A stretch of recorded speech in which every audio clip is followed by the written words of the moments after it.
31st జనవరి morning నుంచి ఈ robbery ఇన్సిడెంట్లో hiring చేసి 6 lakhs రూపీస్ స్టోలన్ చేశారు. ఈ కేసులో ఈరోజు మన క్రెడిబుల్ ఇన్ఫర్మేషన్ పైన 2 యాక్యూజ్కి చంద్రయాన లిమిట్లో అప్రెండ్ చేయడం జరిగింది.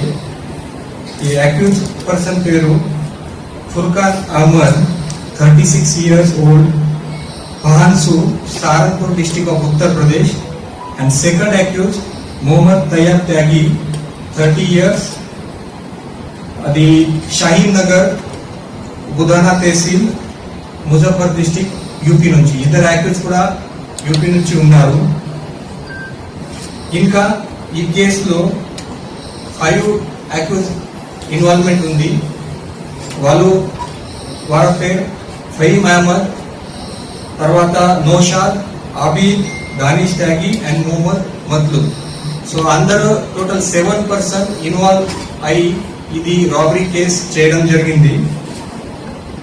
దీంట్లో ఈరోజు మన Khairatabad and Secunderabad task force police మరియు సుల్తాన్ బాజార్ పోలీస్ ఇద్దరు కలిసి జాయింట్ ఆపరేషన్ లో ఈరోజు ఈ ఇద్దరు ఆఫెండర్స్ కి అప్రెండ్ చేయడం జరిగింది. ఈ అక్యూజ్ నుంచి ఒకటి country made pistol, 35 live rounds, తర్వాత 2 magazines, net cash 2,38,000 and 2 mobile phones seize చేయడం జరిగింది. ఈ అక్యూజ్ ఫుర్కాన్ అహ్మద్ పైన ప్రీవియస్ లో కూడా 8 కేసెస్ ఉన్నాయి. అన్ని మొత్తం యూపీ స్టేట్ లో కేసెస్ ఉన్నాయి. దీంట్లో cow slaughters, electricity theft, 307 murder cases, తర్వాత 5 కేసెస్ ఇంతకు ముందు రిజిస్టర్ అయింది. And second accused Tayyab Tyagi పైన కూడా ఒకటి firearm act case UP state లో రిజిస్టర్ ఉంది.